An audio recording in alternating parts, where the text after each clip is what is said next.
Candyman 3, Day of the Dead, the third in the Candyman series and first direct-to-video, so you know it's going to be good. We open with a woman in her underwear. This is Caroline, played by Donna D'Errico, who you may know from Baywatch.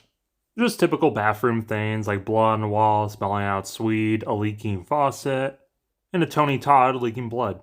Wait a minute, it was all just a dream. Now with Candyman just at this point fully being African-American Freddy Krueger, Caroline decides to draw in her sketchbook and recaps the Candyman story that we've gone over several times by now, but don't worry, we'll retcon it in a bit.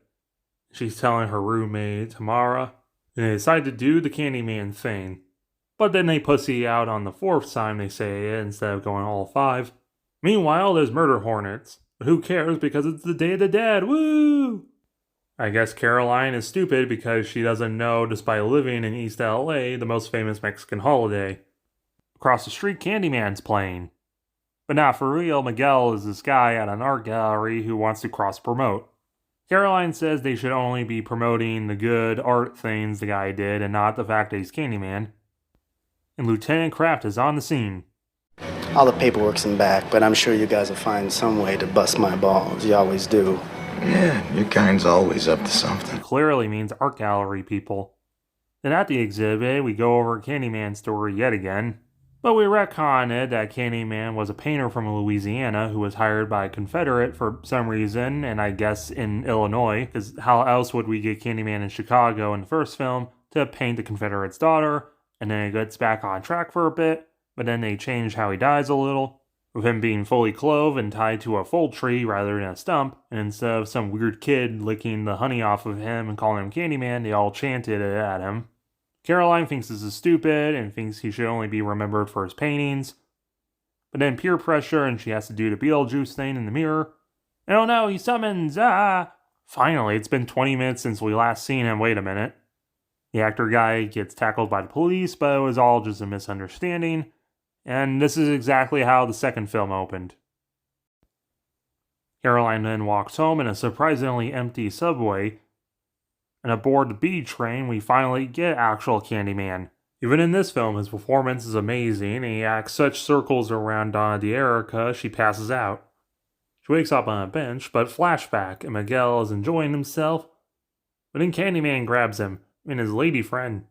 Caroline finds the bodies, and it gets so severe they hire Ernie Hudson Jr., seriously, and Kraft. And Kraft thinks the suspect might be Mexican. Caroline's like, Then on a walk home, one of the lights blow out and she hears screaming. But it was just roommates screaming in joy that she got the part, which causes Caroline to have a flashback dream of her mom having fun in the tub. Apparently she's meant to be Anne from the last film, played by a different actress, which also means this film would have to take place around modern time. But before we get into time shenanigans, Caroline wants to kill the Candyman mythos, and Tamara doesn't really believe in the ghost killer with a hook for a hand. The actor guy, David, shows up at Caroline's door and he's pissed that he's getting profiled. And also the paintings are missing.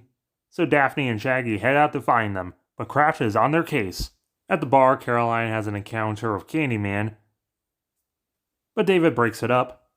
David, realizing Caroline's doing pretty bad, decides to take her to his mom, who's a spiritual healer who rubs her down with an egg, and oh no, it's bleeding, bad sign. One encountered her with the cops, and they decide to go back to Caroline's place. And, they do some friend stuff, like tequila shots and some fucking, friend stuff. Even Candyman joins in. I wish I had friends who stayed around. Wait a minute, that's your descendant, dude. No! It was all just a dream. Then Candyman appears and says, no, it ain't. And Caroline's framed, like in the first film. But luckily, Candyman decides to be a little nice, takes out one of the cops, and gives her the keys to escape. Oh yeah, right, Candyman has like a Joel Schumacher lair. Damn, Leatherface got David. Caroline runs to David's grandma's for the bathroom. So David's mom and daughter hang out. Till Caroline comes out, and they have to now destroy the good. As in the paintings, but man, they're gone. But luckily at that same time, some people may or may not have the paintings. But Kraft is onto her, but he's too busy arresting minorities, so Winston Jr. punches him out. So Caroline meets up with the guys at the bar to discuss the paintings, but twist, she's going to become a part of the gallery. because these emo guys are part of a cult of Candyman. It's a cool idea on paper, the idea of a creature like Candyman who lives off of the continued knowledge and belief of the urban legend of him. Too bad it's only the last 15 minutes, so the cult summons Beetlejuice and he takes them out and grabs the paintings and leaves. So Caroline escapes, armed now with a hook, to the Candyman lair. But instead of immediately destroying the paintings, she goes to save David first.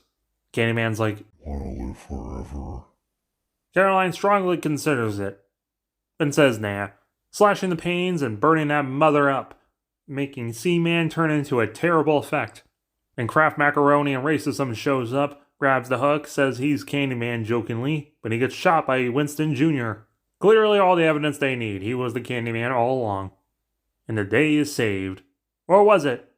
Yeah, it was. It was just a dream. Final body count. 16, counting Candyman. This film is below average. It's an okay horror film, but a bad Candyman film. The idea of a cult of Candyman should have just been the plot. There's a lot of retreading in the last film. Well, all the Candyman films tackle racism. This one's a little more blatantly obvious what they're trying to say, while the other two try to talk about social racism. Tony Todd still continues to be amazing as Candyman, playing it like the first film.